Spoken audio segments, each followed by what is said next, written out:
ओम श्री गणेशाय नमः। श्री मंगलमूर्तये नमः। श्रीमते रामचंद्राय नमः।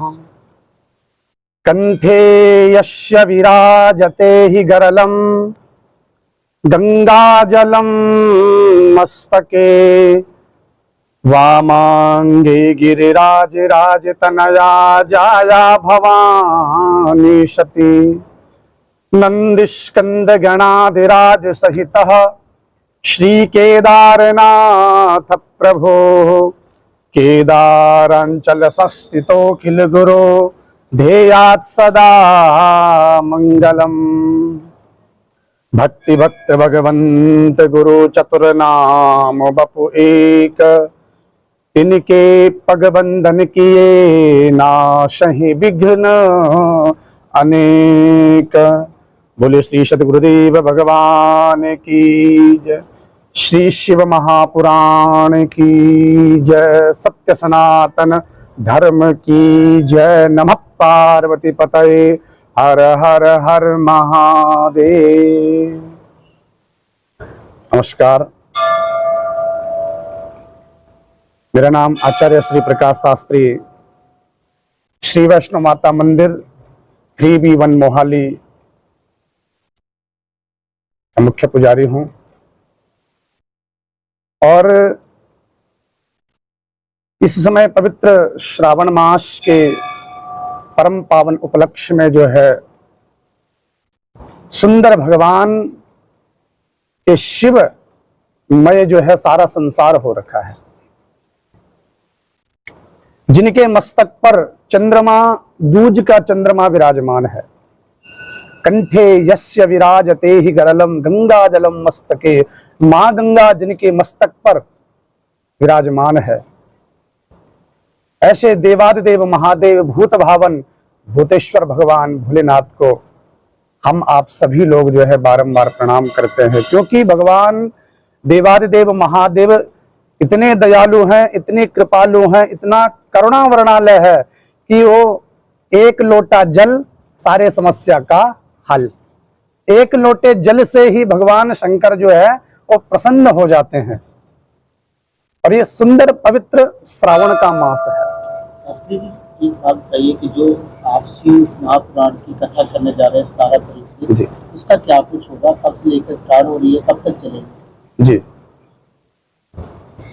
हमारे मंदिर में जो है पवित्र श्रावण के महीने में, वैसे तो विगत वर्षों से होती चली आ रही है, गत वर्ष भी हुआ था। इस वर्ष जो है श्री शिव महापुराण की जो कथा है दिनांक 17 तारीख सोमवार से और 23 जुलाई रविवार तक, यानी 7 दिवसीय जो है ये श्री शिव महापुराण की कथा जो है आरंभ होने जा रही है। तो ये जो कथा है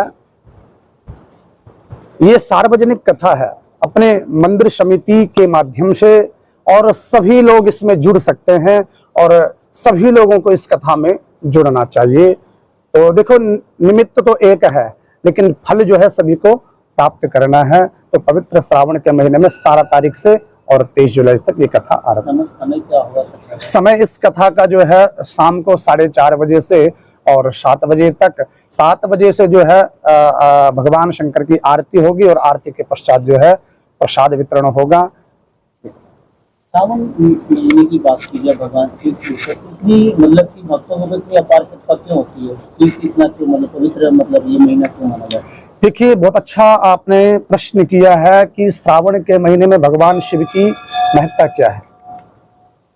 भगवान शिव जो है, देखो, शिवम करोति कल्याणम इति शंकरः, शम करोति कल्याणम इति शंकरः, जो सबका कल्याण करने वाले हैं।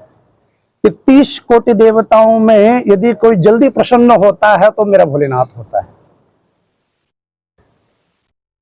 ब्रह्मा जी की लेखनी जितनी है उतना ही होगा, उतना ही ब्रह्मा जी देंगे। भगवान विष्णु की भक्ति जितनी करेंगे व्यक्ति उतना ही देंगे। लेकिन भगवान शिव एक ऐसे मात्र देवता हैं जो अनचाहा वो दे सकते हैं आपको। मतलब आप चाहे भगवान शंकर से कुछ भी मांगो, भगवान शंकर जो है वो भरपूर दे देते हैं। और पवित्र श्रावण के महीने में भगवान शंकर को जल चढ़ाना चाहिए। और इस महीने में भगवान शंकर ने विष का जो वमन किया था, विष का पान किया था, देवासुर संग्राम जब हुआ था तो उस समय हालाहल विष का पान किया था। तो इस समय इंद्र ने इतनी बरसात करी कि भगवान शंकर के ऊपर, कि भगवान शंकर जो कंठ जो है नीला पड़ गया था, उसको भगवान शंकर को राहत मिली है। इसलिए भक्तजनों को चाहिए कि भगवान शंकर के ऊपर जो है इस पवित्र श्रावण के महीने में जलाभिषेक करना चाहिए।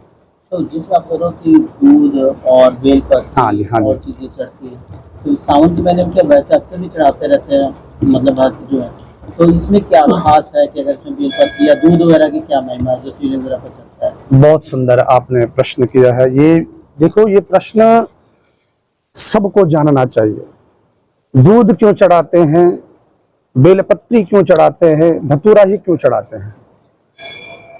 दूध भगवान शंकर को अति प्रिय है। सबसे पहले तो दूध जो है वंश का वृद्धि का कारक होता है।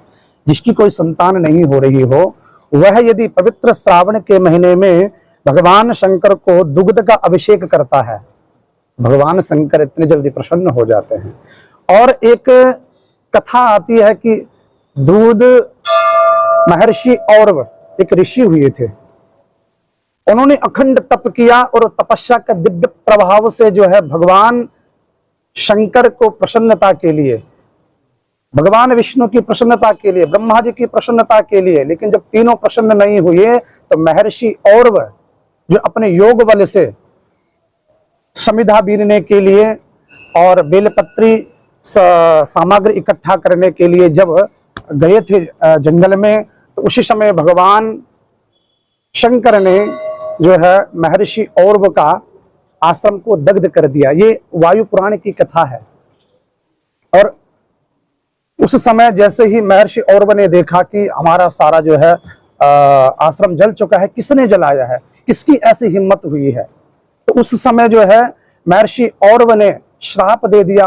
अनायास मुख से वाणी निकल गई कि जिसने भी मेरे आश्रम को दग्ध किया है वह उसी तरह जलता रहे, जिस तरह जो है मेरा आश्रम जल रहा है। तो भगवान शंकर कैलाश में उनका शरीर जलने लगा। माता पार्वती से कहा, देवी मेरा शरीर जो है जल रहा है, तपन हो रहा है। भगवान ब्रह्मा जी के पास गए, भगवान विष्णु के पास गए। भगवान विष्णु ने कहा इसका एक ही उपाय है कि गौ माता के द्वारा ही यह पाप ताप संताप जो है समन करने में यदि किसी में सामर्थ्य है तो केवल वेद लक्षणा गौ माता में ही है।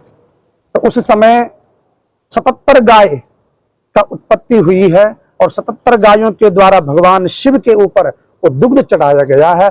तब जाकर के भगवान शंकर की जो जलन है वो दूर हो गई। असली एक चीज का और आप जवाब दीजिए कि जो कथा महापुराण की कथा कहने जा रहे हैं आप, इस 7 दिन की आप बता रहे हैं, तो इसमें क्या फायदा क्या होता है कि मतलब 7 दिन का सुनने का फायदा है या 1-2 दिन बीच में कोई सुनता है गैप करके बीच में? देखो, शिव पुराण में एक सुंदर वर्णन आया है कि सदा सेव्या विशेषतः यश स्मरण मात्रेण जन्म संसार बंधन। भगवान शंकर की कथा को जो है सदा सर्वदा सुनना चाहिए। वैसे ये जो कथा है ये 11 दिन की होती है, लेकिन समय का अभाव होने के कारण अब कई लोग जो है 7 दिन कभी रखते हैं, 9 दिन कभी इस कथा का रखते हैं, लेकिन होना चाहिए इसका जो नियम है वो 11 दिन की ही है। और इस कथा का सभी को लाभ लेना चाहिए, सभी को इस कथा का श्रवण करना चाहिए। यश स्मरण मात्र, जिसके स्मरण मात्र से सारे पाप जो है वो समन हो जाते हैं। आचार्य जी, एक फर्क है इसमें, जहाँ पे कई जगह पे भस्म की आरती होती है, भस्म चढ़ाया जाता है, वहाँ पे दूध भी चढ़ाते हैं, और किसी जगह पे दूध चढ़ाते हैं, दोनों में फर्क क्या है? देखो, भस्म भगवान शंकर का एक जो है श्रृंगार है। जब तक भगवान शंकर भस्म नहीं धारण करेंगे तब तक उनकी जो है शोभा नहीं होती है। यही बात गणेश जी ने और देवताओं ने भगवान शंकर से कहा। एक दिन भगवान शंकर इतने सुंदर हैं कि एक दिन 33 कोटि देवताओं ने कहा, बोले गणेश जी से कि अपने पिताजी से कहो, जाओ ये भस्म क्या तुमने धारण किया हुआ है। तो भगवान शंकर ने कहा, यदि 33 कोटि देवता मेरे को आदेश देंगे तो मैं भस्म को नहीं पहनूंगा। तो भगवान शंकर जब एक दिन गंगा जी में स्नान किया तो इतना सुंदर स्वरूप भगवान शंकर का हुआ कि हजारों कामदेव लज्जित हो गए। उसी समय 33 कोटि देवताओं ने गणेश जी को कहा कि बोले जाओ अपने पिताजी से कहो कि जैसे पहले थे महाराज ऐसे ही हो जाओ, है ना। तो उस समय गणेश जी ने कहा बोले पिताजी जैसे आप पहले थे वैसे ही हो जाओ। तो क्यों, ऐसा तो नहीं कहा कि 33 कोटि देवताओं ने कहा, ऐसा कहा कि भाई मैं अपनी मात से ज्यादा जो है किसी और को सुंदर नहीं देखना चाहता हूं। तो यदि भगवान शंकर भस्म नहीं धारण करेंगे तो महाराज तो ये संसार जो है कामदेव से पीड़ित हो जाएगा। भगवान शंकर इतने सुंदर है। एक चीज जो और भी चीजें चलती है, भांग चलती है, भांग को नशे की तरह भी नहीं बिल्कुल। तो भोले शंकर का भांग के साथ क्या? देखो ये तो भगवान शंकर का महाप्रसाद है। भांग जैसे आज लोग इसका दुरुपयोग कर रहे हैं, भगवान शिव को देख करके कि भगवान शिव ने भांग पिया है तो हम लोग नहीं, वो एक प्रसाद है, वो एक वो प्रसाद है। प्रसाद का अर्थ होता है कि प्रभु के साक्षात दर्शन, माने प्रभु, और साध माने जो साक्षात दर्शन है, उसमें हमें चाहिए कि भगवान शंकर को साक्षात दर्शन करना चाहिए, ना कि उसका कोई दुरुपयोग करे कि जैसे भगवान शंकर, अरे भगवान शंकर ने तो विष भी पिया था तो आप विष पी करके दिखाओ, ऐसा नहीं है। वो प्रसाद के रूप में है। भगवान शंकर भांग से जल्दी प्रसन्न होते हैं, बेलपत्री से जल्दी प्रसन्न होते हैं। दर्शनम बिल्लपत्रश्च स्पर्शनम पापनाशनम और अघोर पाप संकासम एक बिल्लम शिवार्पणम। भगवान शंकर को यदि कोई एक बिल्ल पत्र भी चढ़ा देता है तो दर्शनम बिल्ल पत्रश्च, दर्शन मात्र से ही उसके सारे पाप और करोड़ों पुण्य जो है उसके उदय हो जाते हैं। ये भांग धतूरा चढ़ाने की जो है विधि शिव पुराण में है।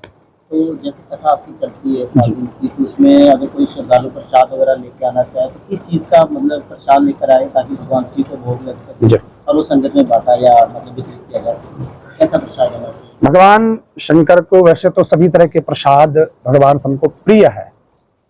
जैसे कोई केला लाना चाहता है तो वो भगवान को प्रिय है। इस समय ऋतुफल आम है तो आम भी भगवान शंकर को प्रिय है।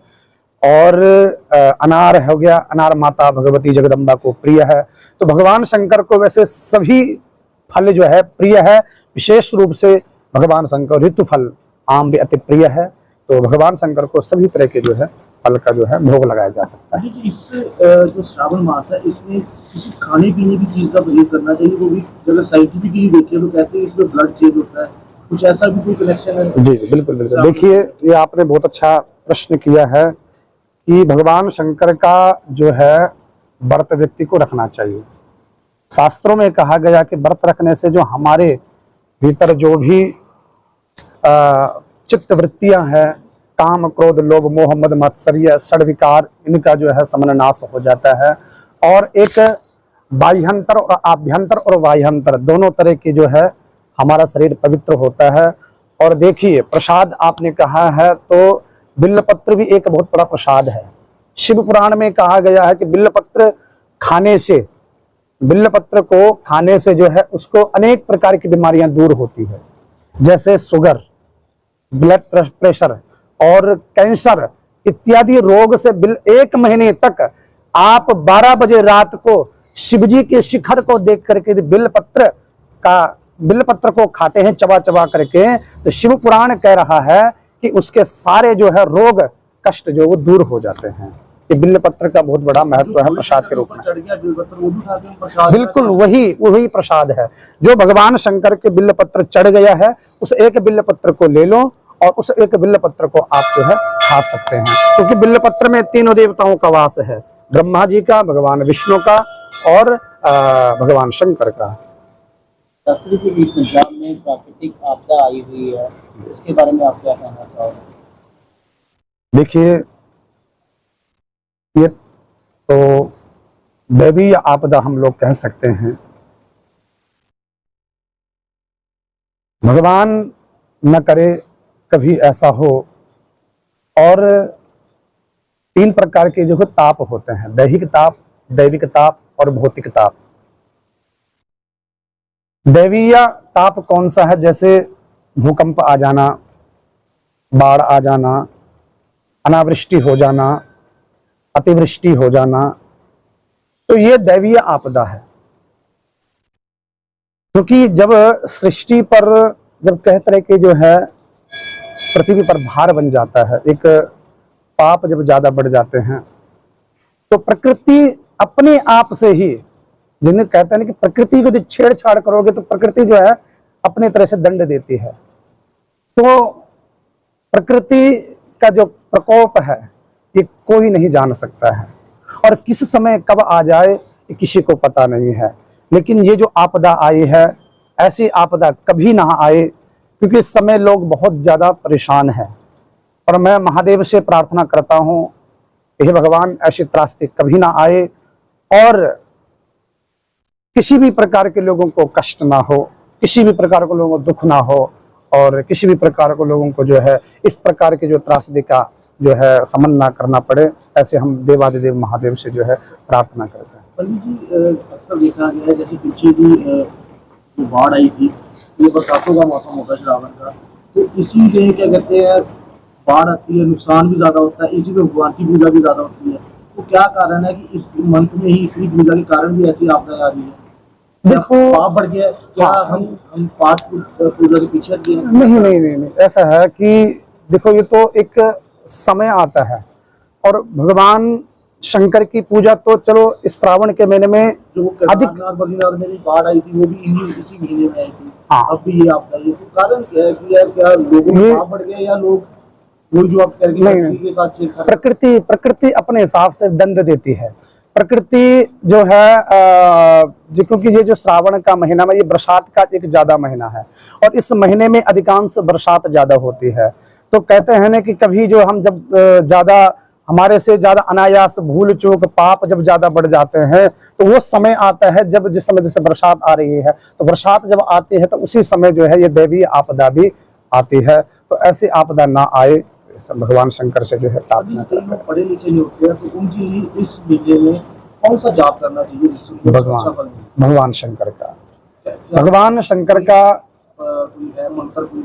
जी, सबसे पहले देखो, भगवान शंकर का इस महीने में अधिकांश जितना ज्यादा जाप कर सकता है व्यक्ति, एक रुद्राक्ष की माला से, रुद्राक्ष की माला से व्यक्ति को सब प्रकार के फल की प्राप्ति होती है। और शिव पुराण में कहा गया कि 1 से लेकर 14 मुखी रुद्राक्ष होते हैं, और इस महीने की जो रुद्राक्ष की माला से जप करता है उसको अनंत अनंत गुना फल की प्राप्ति होती है। और वैसे इसमें महामृत्युंजय का जप भी होता है। यदि कोई महामृत्युंजय का जप कर सकता है तो बहुत अच्छी बात है, नहीं तो ओम नमः शिवाय पंचाक्षर मंत्र का जो है जप व्यक्ति को करना चाहिए, और श्री शिवाय नमस्तुभ्यम का भी जाप करना चाहिए। दोबारा बताना, श्री शिवाय नमस्तुभ्यम, ये 108 बार कर लीजिए। जी बिल्कुल, श्री शिवाय नमस्तुभ्यम, श्री शिवाय नमस्तुभ्यम, श्री शिवाय नमस्तुभ्यम का व्यक्ति को जाप करना चाहिए। पंडित जी, दूसरा और भी क्वेश्चन मैं सवाल पूछ रहा हूँ, भोले शंकर जो है भूतों के देवता, यही प्राण देते हैं, तो क्या इस वक्त नेगेटिव एनर्जी ज्यादा ताकतवर होती है इस महीने के नहीं? देखो, भगवान शंकर के वो गण हैं, और भगवान शंकर अपने गणों के सब हमेशा चलते हैं, ठीक है। लेकिन ऐसा नहीं है कि वो ज्यादा नेगेटिव ज्यादा होती है, इसमें पॉजिटिव भी है। पॉजिटिव क्या है कि जैसे हम भगवान शंकर को जल चढ़ाएंगे, जल से भगवान शंकर को शीतलता मिलती है। अगर ऐसे ही हम भगवान शंकर को जल चढ़ाएं, उनकी पूजा करें मंत्रों के द्वारा और उपासना के द्वारा, श्री शिवाय नमस्तुभ्यम के द्वारा, नमः शिवाय के द्वारा, महामृत्युंजय मंत्र के द्वारा, तो हमारे अंदर स्वाभाविक जो वो पॉजिटिव एनर्जी अपने आप ही आ जाएगी। तो भोले शंकर के कितने नाम है? और शंकर के वैसे तो 1008 नाम है, और वैसे उनकी नाम की कोई गणना नहीं है, लेकिन 1008 नाम है, उनमें से 108 नाम भी है। और क्योंकि भगवान शंकर के यदि कोई आपने एक नाम भी ले लिया है तो वही एक नाम भी कल्याणकारी होता है। तो क्या कलयुग में भी किसी ने बेलपत्र दूध इसकी नहीं चलाई थी? कलयुग जब से स्टार्ट हुआ, कलयुग को देखो 4,32,000 कलयुग की आयु है, जिसमें से 5,153 वर्ष जो है कलयुग की आयु को चल रहा है। और कलयुग में ही भगवान शंकर जल्दी प्रसन्न होते हैं। किस पर? किसने चलाई थी ये सब चीजें चलाने की? पार्थिव, हाँ जी, ये प्रथा किसने चलाई थी? कलयुग में भी स्टार्ट किसने किया था? किसने स्टार्ट किया कि बेलपत्र चलेगा, उसके ऊपर फिर पूरा चलेगा? सबसे पहले भगवान ब्रह्म, ये देखो, ये सबसे पहले सृष्टि के आदि में ब्रह्मा जी ने ही चढ़ाया था। ब्रह्मा जी ने सृष्टि के आदि में क्यों चढ़ाया था?